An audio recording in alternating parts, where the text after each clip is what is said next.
téléphone est en train de grimper. Téléphone et toutes ses dérives. Tablettes, mail, SMS, voire des réseaux tout en roulant. Donc on quitte la route des yeux.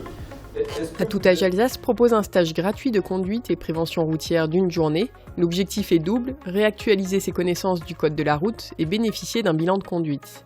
La théorie permet d'appréhender les nouvelles mesures réglementaires et de réaliser un test de code de la route, entre autres.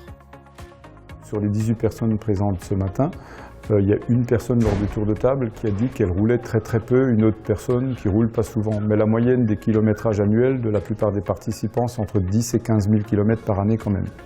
Donc c'est la moyenne française, qui est de 13 400. Alors les questions qui reviennent le plus, surtout lors du tour de table le matin, c'est les carrefours à sens giratoire, comment se placer, comment procéder, à quel moment mettre l'indicateur de changement de direction, ça c'est la première chose. La deuxième chose, c'est souvent la connaissance un peu des véhicules, les nouveaux dispositifs sur les véhicules, la connaissance de l'évolution, tout ce qui est réglementaire, ça aussi ça vient pas mal, donc les infractions, les sanctions et bien sûr les nouveautés, les panneaux d'indication, les panneaux de direction, enfin tous les changements en matière de signalisation routière verticale et horizontale. Les participants ont le droit d'utiliser les voitures de l'école de conduite munies de boîtes mécaniques ou leur voiture personnelle s'ils veulent en savoir plus sur leurs propres équipements. Lors de cette partie pratique, les participants peuvent demander à revoir certaines manœuvres spécifiques. En fait, il faut se concentrer sur l'arrêt. Et là, vous mettez votre première, vous contrôlez gauche, droite, gauche, vous êtes sûr d'avoir fait votre arrêt de 2 secondes. Certains ateliers proposent également un bilan des acuités visuelles. Alors en France, c'est relativement simple, il faut avoir une acuité visuelle de 5 dixièmes, c'est-à-dire pouvoir deviner cette ligne de caractère à la distance qui correspond à la position du projecteur. On vérifie s'ils n'ont pas des plaintes secondaires, fatigue visuelle, des maux de tête, les yeux rouges.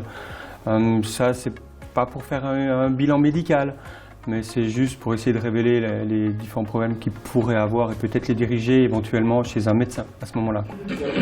Il y a pas mal de panneaux que je ne savais pas. Il y a des choses, des points bien précis. C'est justement les endroits où les cyclistes peuvent tourner quand il y a un feu rouge. Je ne me rappelle plus le terme exact, comment ça s'appelle.